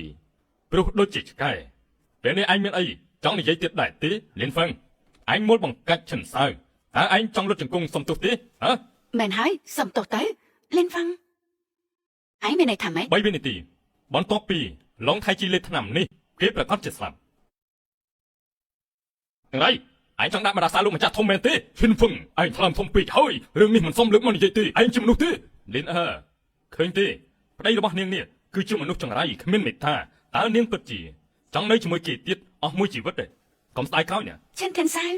កុំបង្កចំនួនអីណានៅមានទៀតលីនហ្វឹងរឿងខ្លះបើមិនគួរនិយាយទេពេលនេះឆាប់សុំទោសគ្រួសារឡើងទៅហើយត្រូវសុំទោសបន្តិចទៀតពួកគេនឹងលុតជង្គង់សុំបោកខ្ញុំនៅតែ2នាទីទៀតតែប៉ុណ្ណោះអាឡិតឯងមិនអាចមូលបង្កាច់អ្នកមានគុណដែលជួយគ្រួសារឡុងយើងទេឯងនឹងត្រូវមកដាស់សារបងធំរបស់ខ្ញុំហើយពួកឯងឆាប់ចាប់អាឡិតនេះទៅបាទ1នាទីទៀតឆាប់ចាប់គេទៅដល់ពេលហើយបងធំឈិនសៅបងធំរបស់យើងកើតអីមិនអាចទេខ្ញុំជឿបានគេបានហើយមិនអាចខ្លាចច្បាប់នេះទេមិនអាចទេហេបងធំដល់ពេលហើយនេះហើយច្បាប់ប្រកម្មឆ្នាំនេះស្រូបយកកម្លាំងរាងកាយអស់វាមិនត្រឹមតែមិនអាចព្យាបាលបានទេវាអាចខ្លាចទៅជាឆ្នាំពុលកាន់តែខ្លាំងទៀតផងហើយអាការៈរបស់គេកាន់តែធ្ងន់ធ្ងរខ្ញុំបានដាស់តឿនហើយតែគ្មានអ្នកណាជឿខ្ញុំឯងនិយាយបានល្អណាស់តាំងពីដំបូងឯងមានចេតនាចង់ឲ្យលោកម្ចាស់ធំស្លាប់ហើយត្រូវហើយលៀនហ្វឹងបើឆ្នាំនោះពិតជាដូចឯងនិយាយមែនអញ្ចឹងអាការៈលោកម្ចាស់ធំគ្មានអ្នកណាអាចព្យាបាលបានទេតែ អាចមានមនុស្សលើមនុស្សអាចព្យាបាលបានពេលនេះបើកភ្នែកឆ្កែរបស់ឯងមើលឲ្យបានច្បាស់ទៅថាគេព្យាបាលយ៉ាងម៉េច ឯងពិតជាមុខក្រាស់មែនឯងមិនដែលអានសូម្បីតែសិភៅពេទ្យតែឯងសំអាងអីអាចព្យាបាលលោកម្ចាស់ធំបាននោះលោកម្ចាស់ឡុងកុំឲ្យអាក្មេងនេះព្យាបាលអីណាបើមិនអញ្ចឹងទេអាចនឹងកាន់តែវីវជាមិនខាននោះទេ គ្រូសានីពេលនេះគាត់មានពេលត្រឹមតែ1នាទីទៀតទេបន្ទាប់ពីនេះគាត់មិនអាចជួយសង្គ្រោះបានឡើយពេលនេះគាត់ស្លាប់ឬក៏រស់អាស្រ័យនៅលើលោកហើយបានខ្ញុំយល់ព្រមឯងព្យាបាលបងធំខ្ញុំតែបើឯងកុហកខ្ញុំសូម្បីតែឯងក៏គ្មានជីវិតរស់នៅដែរយើងមិននឹកលេងទេខ្ញុំយល់ព្រមព្យាបាលហើយរឿងអីមិនកើតនោះជួយពេលនេះមិនអាចព្យាបាលបានទេដល់ពេលត្រូវស្គាល់ការពិតហើយមិនឈប់ព្រាមទៅឈប់ទៅពេលនេះគឺនៅទាន់ពេលបើសិនជាអាចនោះឯងលុតជង្គង់ចុះទៅបិទមាត់ទៅខ្ញុំគ្រាន់តែពិនិត្យរាងកាយរបស់គាត់សិនមិនទាន់ព្យាបាលទេពេលនេះគឺដល់ពេលព្យាបាលហើយខ្ញុំចង់ឃើញខ្លាំងណាស់តើឯងព្យាបាលរបៀបម៉េច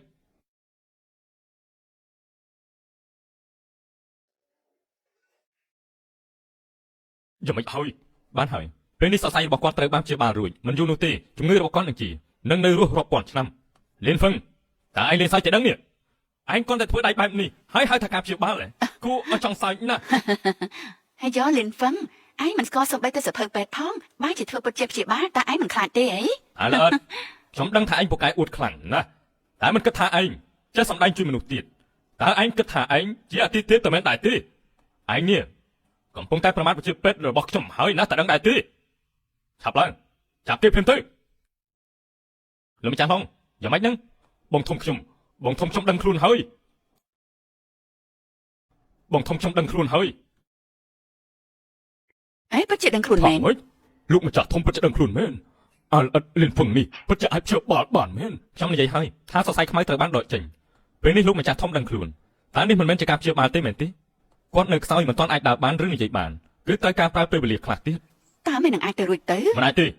អលអិតនេះមិនអាចព្យាបាលលោកម្ចាស់ធំជាទៅខ្ញុំដឹងហើយលោកម្ចាស់ធំមិនមែនលៀនហ្វឹងអ្នកព្យាបាលទេខ្ញុំមិនបានព្យាបាលអញ្ចឹងអ្នកណាប្រកាន់ជាការព្យាបាលរបស់ឈិនសៅឯងគ្រាន់តែលេងល្បិចព្រោះឯងចង់បានមុខមាត់ការពិតការព្យាបាលនេះគឺឈិនសៅគេជាអ្នកធ្វើតែប៉ុណ្ណោះទេ ក៏ត្រូវដែរតើមានអ្នកណាទៅគ្រាន់តែយកដៃទៅដាក់ហើយក៏ព្យាបាលជានោះខ្ញុំក៏គិតថាការព្យាបាលរបស់ឈិនសៅដែរអ្នកដែលជួយលោកម្ចាស់ធំគឺជាឈិនសៅ ណាមិនថាឋានសួគ៌ឋានបិសាចទេខ្ញុំជាអ្នកគ្រប់គ្រងចង់បញ្ចប់គឺយកមុខមាត់ទៅវិញនេះពិតជាមិនចេះខ្មាស់គេទេខ្ញុំគិតថាឯងទេដែលជាអ្នកអត់គេខ្មាស់នោះឯងជាអ្នកលួចមុខមាត់គេទៅវិញទេណាដឹងទេលោកម្ចាស់ហងឈិនសៅជាអ្នកព្យាបាលលោកម្ចាស់ធំមុនអលអិតនេះគ្រាន់តែជាកូនប្រសាគ្រួសារយេដែលអត់ប្រយោជន៍នោះទេរឿងអីអាចព្យាបាលបានទៅ ត្រូវហើយលោកម្ចាស់ឡុងអាល្អិតនេះគ្រាន់តែជាអ្នកកាប់ជ្រូកតែប៉ុណ្ណោះគេមិនដែលធ្លាប់រៀនពេទ្យទេធ្វើមិននឹងអាចព្យាបាលបានទៅតែអ្នកណាទៅជឿគេទៅគេប្រកាសជាលេងល្បិចដើម្បីលួចមុខមាត់របស់ឈិនសាមិន លោក ខាន ម្ចាស់ឡុងគិតម្ដងទៀតទៅជំរឿនរបស់លោកគឺជាវាសនារបស់គ្រួសារនេះដែរអលអិតឯងគិតថាឯងជាអ្នកណាឯងហ៊ានគំរាមគ្រួសារនេះផងឯងពិតជាឋានធំមែនបានហើយអលអិតនៅក្នុងក្រុងសៀទាំងមូលលើកលែងតែគ្រួសារដើរទេវតាទីពីនេះទៅគ្មានអ្នកណាហ៊ាននិយាយបែបនេះជាមួយនឹងយើងឡើយខ្ញុំមិនចង់មានរឿងជាមួយឯងទេតែស្មានមិនដល់ថាឯងប្រើល្បិចដើម្បីដណ្ដើមកេរ្តិ៍ឈ្មោះបែបនេះទេគ្រប់យ៉ាងជាផែនការរបស់ឯងខ្ញុំបាននិយាយហើយបើឯងហ៊ានតែកុហកខ្ញុំគ្រួសារនេះទាំងមូលមិនលើកលែងឯងនោះទេឯងដឹងទេពួកឯងចាប់គេព្រាមទៅបាទលិនហ្វឹងមើលទៅឯងគ្មានសង្ឃឹមរស់ទេឯងជាអ្នកធ្វើដោយខ្លួនឯងទេដល់ពេលដែលឯងត្រូវស្លាប់ហើយណា ទីបំផុតសេចក្តីស្លាប់ក៏មកដល់កូនស្រីខ្ញុំក៏អាចរៀបការជាមួយឈិនសៅបានដែរ អលអិតត្រូវចាំណាជាតិក្រោយកុំរញ៉េរញ៉ៃជាមួយនឹងខ្ញុំទៀតអី លោកម្ចាស់ឡុងខ្ញុំសំវដល់លេងហ្វាំងទៅ បងស្រីតើបងនៅការពារមនុស្សថោកទាបបែបនេះដល់ពេលណានៅជាមួយគេមានតំណទុកដល់បងទេ លេងឆាប់មកណាបើនៅចាប់ទុកទីនេះជាគ្រួសារឯងត្រូវនៅឆ្ងាយពីគេ អលអិតបើមានសមត្ថភាពកុំពួនពីក្រោយមនុស្សស្រីអីមិនអីទេលេងបងអាចដោះស្រាយបាន ប៉ុន្តែ កុំបារម្ភអីបងនិយាយហើយគ្មានអ្នកណាធ្វើឲ្យបងបានទេលោកម្ចាស់ឡុងគឺលោកជាអ្នកបំផ្លាញគ្រួសារនេះឲ្យខ្លាចជាផេះហើយបើលោកចង់សម្លាប់ខ្ញុំនោះខ្ញុំឈរនៅទីនេះឲ្យពួកស្មោចទាំងអស់នេះមកសម្លាប់ខ្ញុំទៅចូលទៅឈប់ភ្លាមទេវតាដល់ជ្រងខ្មោចហេតុអីបានមកទីនេះគ្រូពេទ្យទេវតាហេតុអីក៏មកទីនេះឯងកំពុងធ្វើអីអូគ្រូពេទ្យទេវតាអាលអិតនេះវាបានប្រមាថគ្រួសារនេះហើយគេថែមទាំងដណ្ដើមយកមុខមាត់របស់ឈឹមសៅទៀតថាគេជាអ្នកព្យាបាលលោកម្ចាស់ធំលោកម្ចាស់ឡងចង់ប្រាំមេរៀនដល់គេដល់មេរៀនអីហ៎បាទបានជាពេទ្យទេវតាមកដល់ទីនេះហើយសូមជួយបកស្បែកមុខដល់ក្រក់របស់គេផងសូមពេទ្យទេវតាមើលអាការៈរបស់លោកម្ចាស់ធំការពិតគឺឈឹមសៅអ្នកព្យាបាលទេសរសៃខ្មៅបានដកចេញហើយបណ្ដាសាលើគ្រួសារនេះក៏បានដកចេញដែរល្អណាស់ តែមកចូលទី13ឋានសួគ៌រួមទាំងឆ្នាំទឹកនៅក្នុងរាងកាយគេអ្នកណាជាអ្នកឲ្យគេលេបទៅហ៎អ្នកណាជាអ្នកធ្វើអ្នកណាគេគឺខ្ញុំតែហើយគេឆឹងសាយជាអ្នកចាំចូលទី13នឹងឲ្យលេបថ្នាំទឹកនោះទើបបានដាសាត្រូវបានដកចេញពីគ្រួសារនេះពេលនេះលៀនហ្វឹងអញភ័យហើយមែនទេថាអ្នកដែលត្រូវភ័យនោះគឺពួកអញទៅវិញទៀតអញចង់បានន័យថាម៉េចសូម្បីតែពេលទេវតាក៏មិនចាក់ដែរឆឹងសាយគឺជាអ្នកដែលបានដោះបណ្ដាសាពីលោកម្ចាស់ធំតើខ្ញុំនិយាយប្រាប់ឯងមែនទេនេះគ្រូពេទ្យទេវតាតាចង់បានន័យថាម៉េចខ្ញុំចង់មានន័យថាគឺមកចូលទី13នឹងថ្នាំទឹកទៅវិញទេដែលអាចសម្លាប់គ្រួសារនេះបាននោះណាដឹងទេថាម៉េចបើគ្មានកម្លាំងខ្យល់ដ៏ខ្លាំងសូបចេញក្រៅនោះទេសរសៃខ្មៅនឹងជ្រាបចូលទៅរាងកាយហើយគ្មានអ្នកណាអាចជួយបានដែរពេលនេះសម្លាងហើយដែលគ្រួសារនេះនៅមានជីវិតពេលនេះគ្មានបណ្ដាសាអ្វីទៀតនោះទេគឺល្អណាស់គឺពិតជាសំណាងល្អមែនហើយឬមួយអាឡិតនោះពិតជាអ្នកព្យាបាលមែនតើអាចទៅរួចយ៉ាងម៉េចបានលៀនហ្វឹងពិតជាបានព្យាបាលឲ្យគ្រួសារនេះពិតមែនខ្ញុំនិយាយទៅពេលទេវតាចង់មានន័យថាបងធំខ្ញុំមិនមែនជាសះស្បើយដោយសារលៀនសៅព្យាបាលទេមែនទេឈុនសៅធានគ្រាន់តែជាទឹកកន្លះកែវមិននឹងអាចព្យាបាលបាននោះតើពេលនេះឯងខ្លាចគ្រួសារនេះឯងត្រូវបាត់បង់ទៀតទេហ៎បើដឹងខ្លួនប្រហែលគ្រួសារនេះឯងនៅរស់ពេលទេវតាលោកចង់បានន័យថាម៉េចបងធំរបស់ខ្ញុំឲ្យខ្ញុំមករកមនុស្សនៅហើយឆឹងនេះមិនមែនឈិនសៅទេគឺលៀនហ្វឹងត្រូវហើយឆាប់រត់ជង្គង់ចុះសុំការអភ័យទោសពីលោកហ្វឹងព្រាមទៅឈប់សិនគ្រូពេទ្យច្រឡំស្ដាច់ខ្មោចលោកស្មាងអីនិយាយបែបនេះសំបីតែលោកជាទេវតាក៏មិនអាចព្យាបាលបានដែរតើហេតុអីទៅភូមិធានបានទី13ប្រហែលជាត្រូវដកចេញពីប្រភពថ្នាំយូរមកហើយមើលទៅឯងក៏មិនមែនរៀនចេះដឹងអីដែរឯងមានវិជ្ជាពេទ្យអីចង់ព្យាបាលលោកម្ចាស់ធំនោះហ៎លោកមានអីមកបញ្ជាក់ទៅពេទ្យទេវតាថាគេពិតជាមិនណែនាំមករកខ្ញុំនោះនិយាយទៅលោកត្រូវអាក្មេងម្នាក់នេះទិញក្បាលតែលោកបែរជាប្រមាថខ្ញុំទៀតមែនទេឈិនសៅធានការពិតនៅចំពោះមុខឯងហើយពេលនេះឯងមិនជឿទៀតមែនទេសតតែកុហកខ្ញុំគោរពលោកគឺជាពេទ្យទេវតាប៉ុន្តែលោកមិនសមទទួលទេតាចាស់ដូចជាលោកនេះបែរជាប្រមាថបេនសៅយើងផងលោកម្ចាស់គ្រួសារឡងលោកជាអ្នកព្យាបាលចាំឆ្នាំហើយព្រោះតែតាចាស់នេះគាត់មានការចំណែនទើបបានជ្រុំដៃជាមួយនឹងលៀនហ្វឹងប្រមាថបេនសៅខ្ញុំតើលោកសំអាងអីបានជាលោកហ៊ានមកដណ្ដើមយកមុខមាត់នៃការព្យាបាលនេះទៅការពិតខ្ញុំដឹងច្បាស់ថាគ្រប់យ៉ាងនៅក្នុងរឿងនេះគឺខ្ញុំជាអ្នកព្យាបាលទេលោកម្ចាស់ឡងនៅស្ទាក់ស្ទើរអីទៀតតែទេវតានៅច្រឡំស្ដាយខ្មោចធាតពិតចំណែននឹងចិនសៅបន្ទាប់ពីនេះសូម្បីតែគ្រួសារនិនក៏គិតថាចិនសៅជាអ្នកព្យាបាលដែរជឿខ្ញុំទេមែនហើយខ្ញុំជឿចិនសៅសូម្បីតែគួយគូក៏មិនអាចព្យាបាលលោកម្ចាស់បានផងតើលើកនេះខ្ញុំជឿចិនសៅហើយខ្ញុំសុំទោសហើយណាពេទ្យទេវតាខ្ញុំជ្រើសរើសយកចិនសៅទោះបីជាលោកបានព្យាបាលបងធំរបស់ខ្ញុំអស់ច្រើនឆ្នាំពិតមែនតែបើលើកនេះលោកលូកដៃខ្ញុំមិនទុកមុខឲ្យលោកនោះទេអេលោកម្ចាស់សូមជួយឯងកំពុងធ្វើបាបខ្លួនឯងហើយបានហើយមិនចាំបាច់ឆ្លោះប្រកែកជាមួយនឹងពួកគេទៀតទេលោកទៅវិញទៅទុកឲ្យខ្ញុំជាអ្នកដោះស្រាយអាឡែតឯងគិតអីទោះបីជាឯងប្រឹងងក់ក្បាលដាក់តើកញ្ចាស់នេះប៉ុណ្ណាតែនៅក្នុងព្រៃគ្រប់គ្នាគេមិនជឿឯងនោះទេឯងពេលនេះគឺអស់ផ្លូវហើយមិនអាចជួយបានឡើយឆាប់ចូលទៅចាប់គេព្រាមទៅអ្នកណាហ៊ាន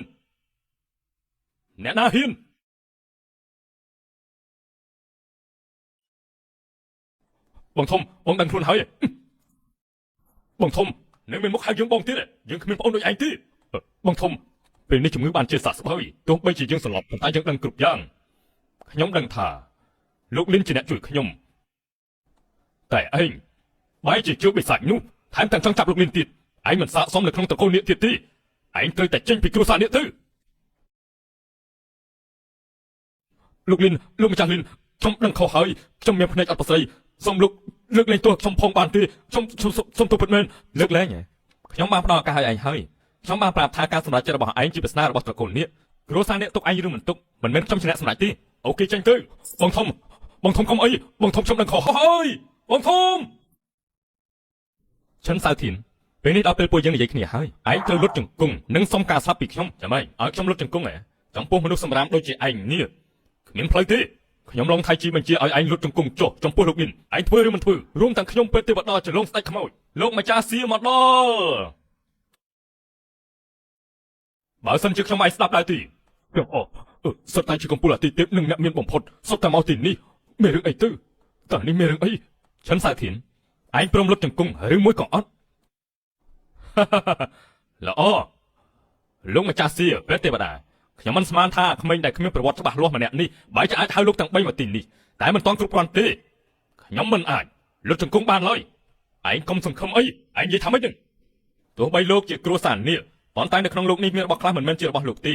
មានតែទេវតាដើមម្នាក់គត់ដែលជាម្ចាស់នៃពិភពលោកនេះនៅក្នុងបញ្ជីរបស់ខ្ញុំជាកូនសិស្សទេវតាដើមតែម្នាក់គត់មានតែគាត់ប៉ុណ្ណោះទេដែលអាចបញ្ជាខ្ញុំបាន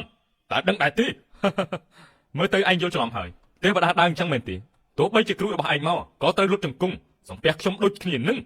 ឯងត្រូវតែលុតជង្គង់កុំប្រហើនពេកណាឯងជាអ្នកណាដែលត្រូវឲ្យយើងលុតជង្គង់នោះមានតែបញ្ជារបស់គ្រូខ្ញុំទេទើបអាចបញ្ជាឲ្យខ្ញុំធ្វើបានបន្តិចទៀតគាត់មកគ្រប់គ្នាប្រកាសជាកប់ដេកជាក់ជាមិនខាននោះទេគ្មានអ្នកណាមួយរស់ឡើយបានបើអញ្ចឹងចាំមើលទៅថាតើអ្នកណាស្លាប់ដោយគ្មានដីកប់នោះ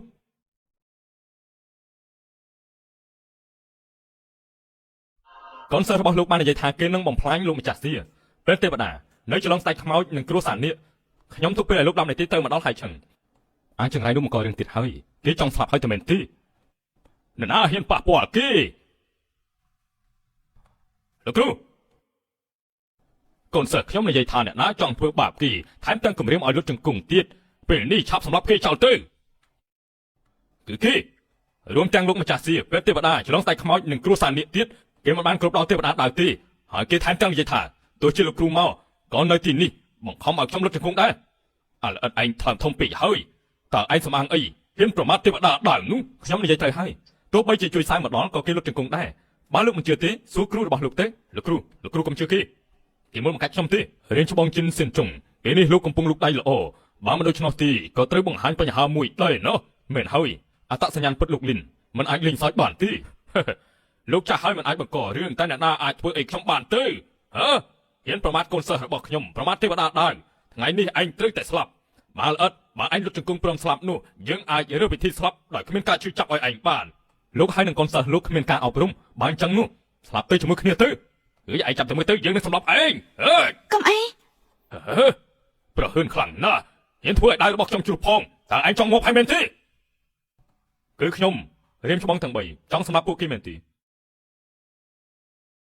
ទេវតាដើរកំខឹងអីតើអ្នកណាហ៊ានហៅលោកមកទីនេះទេវតាដើរគឺអាក្មេងនោះគេប្រមាថកូនសិស្សលោកហើយនិយាយថាទោះបីជាទេវតាដើរមកក៏លុតជង្គង់ចំពោះមុខគេដែរខ្ញុំគ្រាន់តែចង់ផ្ដល់មេរៀនឲ្យគេខ្លះប៉ុណ្ណោះទេមែនហើយលោកគ្រូគឺពួកយើងចង់សម្លាប់អាក្មេងនោះគេមិនបានខុសនោះទេគឺពួកឯងទៅវិញទេដែលខុសនោះតែដឹងដែរទេសូមគោរពស្ដេចអាទិទេពឬមួយគេជាស្ដេចអាទិទេពដែលបំផ្លាញទិសទាំង8ចំនួនទី1ដែលបើកទ្វារឋានសួគ៌ទៅត្រូវហើយរៀមច្បងទាំង3ជាអ្នកការពារអាទិទេពពិតជាបាបកម្មមែនស្ដេចអាទិទេពសូមទុកជីវិតផងថាម៉េចស្ដេចអាទិទេពចាប់កំណំម្ដងទៀតឬព្រលឹងរបស់គាត់ស្ថិតនៅក្នុងរាងកាយមួយនេះ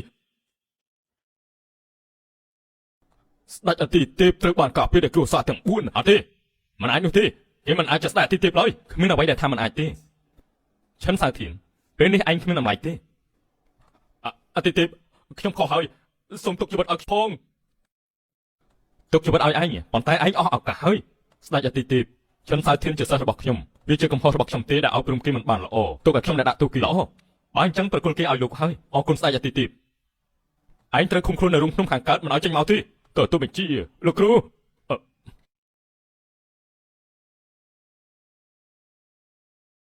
ស្ដេចអាទិទេពពួកយើងមិនស្គាល់ភ្នំថៃសានសូមតែអាទិទេពទុកជីវិតផងលីនហ្វឹងពួកយើងមានផ្នែកអបស្រីដើម្បីដឹងគុណគ្រួសារយេលើកទោសឲ្យពួកយើងផងបងថ្លៃលើកលែងទោសឲ្យពួកយើងផងបងថ្លៃលីនហ្វឹងពួកគាត់មិនបានធ្វើកំហុសធំទេលើកទោសឲ្យពួកគាត់ផងទេលីងបងធ្វើតាមអូនហើយបងសុំទោសណាដែលលាក់បាំងអូនយូរយ៉ាងនេះមិនអីទេអូនដឹងថាបងពិតជាមានរឿងលាក់បាំងស្ដេចអាទិទេពពេលនេះលោកបានចេញពីភ្នំហើយខ្ញុំមានបញ្ហានៅដំណាក់សៀតើលោកអាចជួយបានទេខ្ញុំនឹងជួយលីងអូនចាំបងនៅផ្ទះណាបងនឹងឆាប់ត្រឡប់មកវិញ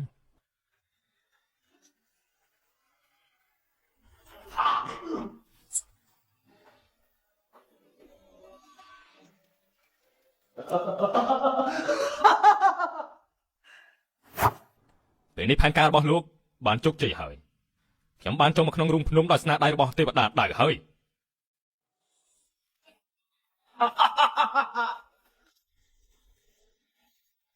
ពេលនេះស្ដេចអ៊ូត្រូវបានដោះលែងហើយដោយសារតែបានស្រូបយកធម៌ពលរបស់ពួកគេពេលនេះកម្លាំងរបស់ខ្ញុំដូចដើមហើយសូម្បីតែលីនហ្វឹងក៏មិនអាចជាដៃគូរបស់យើងដែរខ្ញុំនឹងបង្រៀនឯងនៅពេលដែលឯងមានកម្លាំងខ្លាំងក្លាឯងនឹងអាចចេញពីទីនេះហើយនឹងទៅសម្រាប់យេលីងនិងលីនហ្វឹងណាបាទលីងបងមកវិញហើយលីងហ្វឹងញាក់ផ្អើលមែនទេខ្ញុំគឺឈិនសៅពេលនេះប្រពន្ធរបស់ឯងនៅក្នុងដៃខ្ញុំទុកពេលឯង30នាទីបើមិនដូច្នោះទេនឹងស្លាប់ហើយឈិនសៅធានបើឯងហ៊ានប៉ះពាល់លីងខ្ញុំនឹងឲ្យឯងស្លាប់យ៉ាងវេទនា ឯងគួរតែមើលពេលវេលាវិញទៅណាស្ដេចអាទិទេពពេលនេះឈុនសៅបានរត់ចេញពីកន្លែងឃុំឃាំងហើយខ្ញុំដឹងហើយពេលនេះគេចាប់ខ្លួនលីងអឺទៅហើយហើយខ្ញុំសូមទោសស្ដេចអាទិទេពវាជាកំហុសរបស់ខ្ញុំគួរតែសម្លាប់គេខ្ញុំនឹងធ្វើឲ្យគេស្ដាយក្រោយដែលគេហ៊ានត្រឡប់មកម្ដងទៀតឯងចាំតែមើលចុះឈុនសៅ ឈិនសាធីនតើលោកចេញមកយ៉ាងម៉េចបានតើលោកចង់ធ្វើស្អីទេ ធ្វើអីហ៎និយាយលីងអឺខ្ញុំស្រឡាញ់នាងតែនាងបែរជាខ្វល់តែជាមួយនឹងអាលីងពងម្នាក់នោះទៅវិញម្លេះទេខ្ញុំនឹងឲ្យអ្នកទាំងពីរស្លាប់ជាមួយគ្នាបន្តិចទៀតគេមកដល់ហើយ តើលោកចង់គំរាមខ្ញុំលោកមិនអាចយកខ្ញុំមកគំរាមគេទេទោះជាខ្ញុំត្រូវស្លាប់ក៏ដោយ វាមិនងាយស្រួលពេកនោះទេខ្ញុំនឹងឲ្យនាងមើលលៀនពងស្លាប់ដោយផ្ទាល់ភ្នែកពេលនោះនាងមានអារម្មណ៍បែបណា លោកនេះអាក្រក់ណាស់ អាក្រក់ឯងខ្ញុំនៅមានអ្វីដែលលើសនឹងទៀតណាខ្ញុំទុកពេលលៀនពង30នាទីបើសិនជាគេមកមិនទាន់ទេខ្ញុំនឹងឲ្យពួកគេសម្រាប់នាងចោលហើយតែយល់ដែរទេលៀនសើដល់ពេលហើយមើលតើក្មេងនោះប្រហែលជាមិនហ៊ានមកទេមើលទៅលៀនពងមិនបានចាត់ទុកនាងជាប្រពន្ធទេព្រោះឯងដល់សម្លៀកបំពាក់នាងចេញទៅហុកព្រៀងលៀនពងទីបំផុតឯងមកហើយឈិនសៅធានឯងនេះអាក្រក់ណាស់ខ្ញុំមិនទុកជីវិតឯងទៀតទេឯងអាចធ្វើអ្វីបានពេលនេះប្រពន្ធឯងនៅក្នុងដៃរបស់ខ្ញុំព្រោះឯងលៀនពងមានតែស្ដាប់បញ្ជារបស់ខ្ញុំទេបើមិនដូច្នោះប្រពន្ធឯងនឹងត្រូវស្លាប់ លៀនហ្វាំងកុំខ្វល់ពីអូនអីបងឆាប់ទៅវិញ អត់មកទៅឈិនសៅធានខ្ញុំនឹងឲ្យឯងស្លាប់គឺឯងទៅវិញទេលៀនពងមនុស្សសម្រាមដូចជាឯងហ៊ានប្រមាថយើងនឹងប្រមូលទាំងការទាំងដើមនៅថ្ងៃនេះសងឯងវិញខ្ញុំនឹងឲ្យឯងមើលប្រពន្ធរបស់ឯងស្លាប់នៅចំពោះមុខឯងនឹងមានការសោកស្ដាយអស់មួយជីវិតជាមិនខាននោះទេឯងមិនអាចជួយបានឡើយព្រោះឯង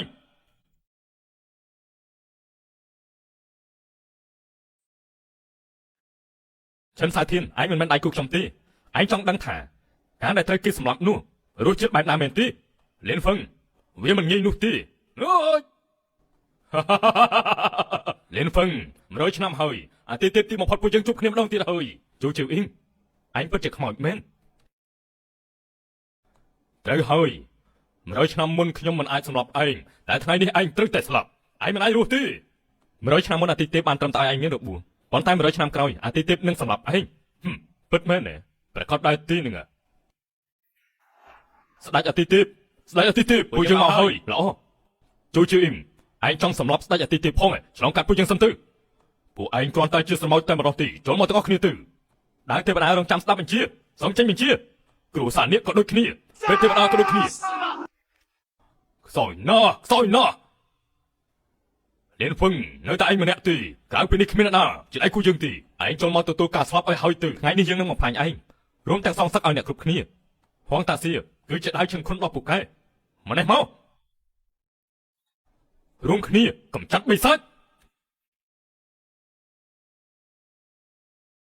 អាទិទេពគឺដូចជាអំណាចដើរទោះបីជាភ្នំក៏អាចកំទេចបានដែរថ្ងៃនេះអាទិទេពប្រកាសជាឈ្នះហើយលៀនហ្វឹងឯងមានកម្លាំងតែប៉ុណ្្នឹងទេគួរឲ្យអាណិតណាស់មិនអាចទេសូម្បីតែយើង9ក៏មិនអាចចាត់ការគេបានដែរពេលនេះកម្លាំងរបស់ជូអ៊ីងមិនដូចមុននោះទេត្រូវហើយ100ឆ្នាំដែលខ្ញុំបានវឹកហាត់ខ្ញុំបានស្រូបយកកម្លាំងឆ្អឹងជាច្រើននៅក្នុងរូងភ្នំទាំងនេះហើយជាកម្លាំងបិសាចដ៏ខ្លាំងក្លាហើយមានហើយយកនៅខាងក្នុងគ្មានអ្នកណាទម្លុះបានទេឯងមិនអាចជាដៃគូរបស់យើងឡើយវិបោហើយគេខ្លាចជាស្ដេចបិសាចហើយស្ដេចបិសាចទេបើបែបនេះឯងគិតថាធ្វើឲ្យខ្លួនឯងខ្លាំងយើងប្រាប់ឯងថ្ងៃនេះឯងនឹងចាញ់និយាយបានល្អ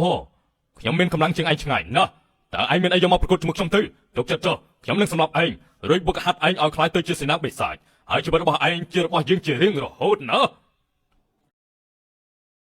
ជួយជើអ៊ីងឯងគ្រាន់តែប្រើម្រាមពីរអាចទប់ដៅខ្ញុំបានខ្ញុំនឹងប្រើតែម្រាមមួយទេដើម្បីសម្រាប់ឯងជប់និយាយអត់ប្រយោជន៍ទៅរងចាំស្លាប់ទៅ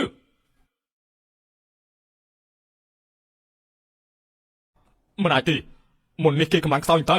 ខ្ញុំខ្លាចស្ដេចបិសាចហើយឯងមិនអាចសម្លាប់យើងបានទេឯងមិនអាចទេស្ដេចបិសាចស្ដេចបិសាចមិនអាចឈ្នះព្រះទេឯងជាអ្នកណា100ឆ្នាំមុនពិភពលោកបង្កើតខ្ញុំមកដើម្បីជួយឋានទាំង3ជាមួយនឹងផ្នែក5បង្កើតធម្មពលដ៏អស្ចារ្យបើសិនជាឯងមានឈ្មោះថាជាស្ដេចទៀតនោះអញ្ចឹងមានន័យថាស្ដេចនៅលើស្ដេចហើយស្ដេចលើស្ដេចហីខ្ញុំមិនចោះចាញ់នោះទេជួយជើអ៊ីងជាតិក្រោយកុំធ្វើបិសាចទៀត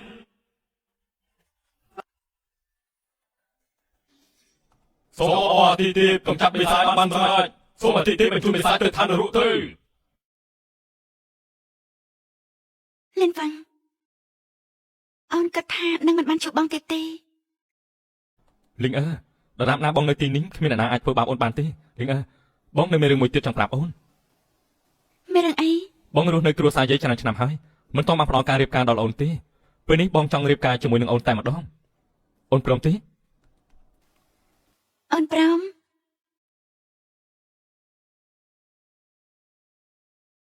ល្អ